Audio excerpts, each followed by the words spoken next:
दोस्तों एक बार फिर स्वागत है अपने यूट्यूब चैनल डॉक्टर मणि में। दोस्तों आज हम बात करते हैं कि लो बीपी व्हाट इज हाइपोटेंशन, आखिर लो बीपी है क्या और लोगों को लो बीपी होने का कारण क्या रहता है और इसकी दवा क्या है। तो उसी के बारे में आज हम आपको इस वीडियो के माध्यम से बताने वाले हैं। तो दोस्तों अगर अभी तक हमारे चैनल पर नए हैं, चैनल को सब्सक्राइब नहीं किए तो बेल आइकन वाला बटन दबा करके चैनल को सब्सक्राइब फॉलो शेयर करते रहें ताकि आपके बीच में और भी अच्छी अच्छी वीडियो लाते रहें। दोस्तों अगर आपके शरीर में किसी भी तरह से ब्लड प्रेशर में कमी आ जाती है तो उसे लो बीपी या लो हाइपोटेंशन कहा जाता है। जैसे अगर आपका बीपी 80 और 60 है, जो नॉर्मल बीपी रहता है वह आपका 120 और 80 रहता है। अगर वही कम होकर के 80-60 आ गया तो उसको हम लो बीपी या लो हाइपोटेंशन कहते हैं। तो चलिए जानते हैं कि हाइपोटेंशन और हाइपरटेंशन में क्या अंतर है।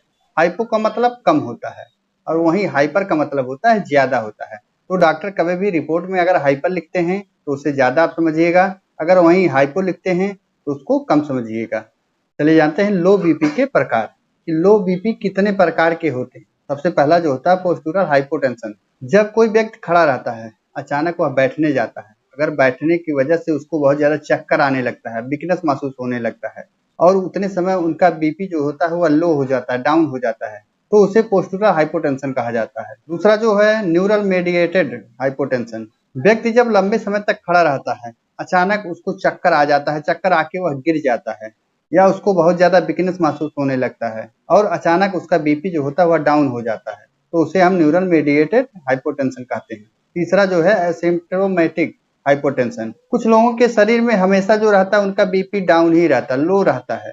जब भी वह डॉक्टर के पास जाते हैं, डॉक्टर चेकअप करते हैं तो उनका बीपी हमेशा लो ही बताता है। कभी भी उनका बीपी जो रहता है वह हाई नहीं होता या मेंटेन नहीं होता है, जो उसका एसपीओ रेट हो रहता है। तो ऐसे मरीजों को एसिम्प्टोमेटिक हाइपोटेंशन कहा जाता है। तो ऐसे मरीजों को एसिम्प्टोमेटिक हाइपोटेंशन की समस्या रहती है कि हमेशा उनका बीपी जो रहता है वह लो ही रहता है। चलिए जानते हैं कि लो बीपी होने का कारण क्या रहता है, आखिर किस कारण से बीपी जो होता है वह लो रहता है हमेशा या लो हो जाता है।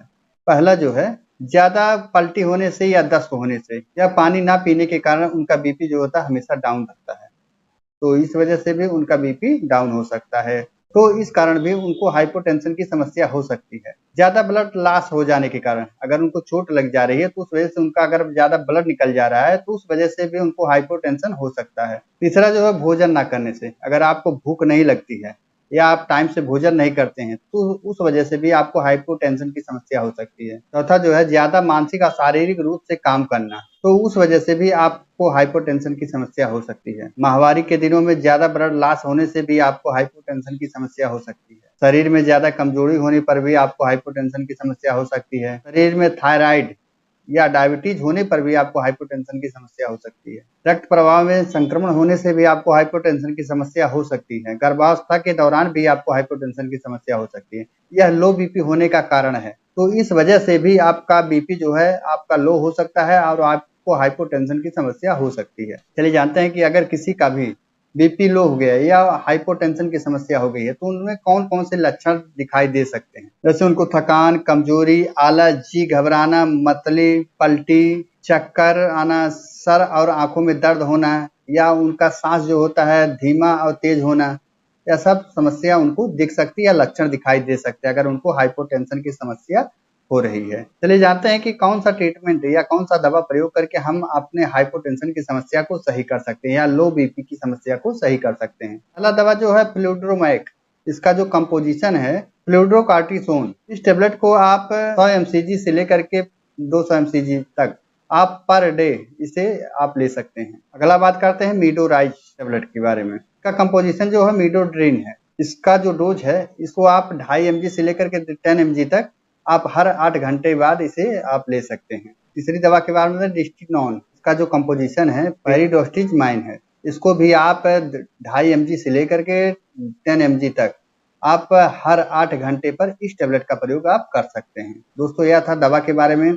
जिन लोगों को हाइपोटेंशन की समस्या है वह इस दवा का प्रयोग करके अपनी हाइपोटेंशन की समस्या या लो बीपी की समस्या को सही कर सकते हैं। दोस्तों कुछ नॉर्मली ट्रीटमेंट करके अगर आपका बीपी लो है, अगर आप चेकअप करवा रहे हैं तो अगर आपको लो बीपी है या आपको लग रहा है कि हमारा बीपी जो है लो है, कुछ सिम्टम आपको नजर आ रहा है जैसे आपको हम बताए हैं, तो उसको आप कुछ घरेलू तरीका अपना करके आप अपने लो बीपी को आप गेन कर सकते हैं। सबसे पहला कि आप बेड रेस्ट करें। उससे भी आपका बीपी जो रहेगा वो मेंटेन हो जाएगा।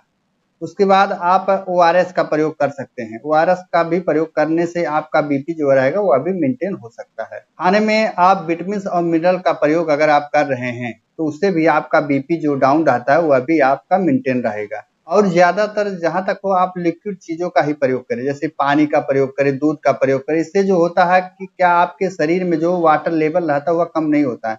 अगर आपको डिहाइड्रेशन होगा तब भी आपका बीपी जो रहेगा वह डाउन ही रहेगा। तो उतने समय आप पानी का या वाटर का भी जो भी लिक्विड चीजें हैं उसका भी प्रयोग करके आप अपने बीपी को मेंटेन कर सकते हैं। दोस्तों ध्यान रहे कि बहुत ज्यादा जंक फूड का इस्तेमाल ना करें, टाइम से आप भोजन करें, विटामिन और मिनरल वाले भोजन का प्रयोग करें। तो उससे क्या रहेगा, आपके शरीर में कमजोरी नहीं रहेगा, जिससे आपका बीपी जो रहेगा वो डाउन नहीं होगा। दोस्तों ध्यान रहे कि मेरे द्वारा बताए गए किसी भी दवा का प्रयोग आप अपने मन से ना करें, डॉक्टर से सलाह लें, संपर्क करें, तभी किसी दवा का प्रयोग करें। मेरे द्वारा जो भी दवा बताया जाता है कि जानकारी के पर्पज से ही बताया जाता है, ना कि उसको आप प्रयोग करें। आशा करता हूँ वीडियो आपको पसंद आया होगा। अगर वीडियो आपको पसंद आया तो डॉक्टर मणि चैनल को फॉलो शेयर सब्सक्राइब करते रहें, ताकि आपकी कुछ और भी अच्छी वीडियो लाते हैं। देर ना करते वीडियो को हम विराम देते हैं। जय हिंद।